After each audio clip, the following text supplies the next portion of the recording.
حلو. طلعت السكرتيرة، ليه يا بنفسك، صوت مال المطربين بحرضي. هاي مو حنين، حنين اعرفها. بس أنا شعله يا ابو حنين. المهم منير ايش وقت يطلع منير؟ لا تستعجل لسه يطلع. قول لي سيارته وين يوقفها؟ بجراج الدائرة. وين يصير؟ بظهر الدائرة. ظهر الدائرة. اموت على الدائرة.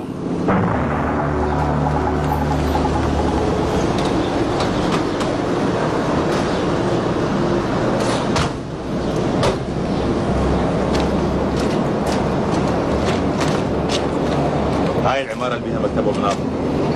حلو. يعني اليوم راح نصيدهم اثنيناتهم؟ لا، هذا اليوم مخصص المنير وبس.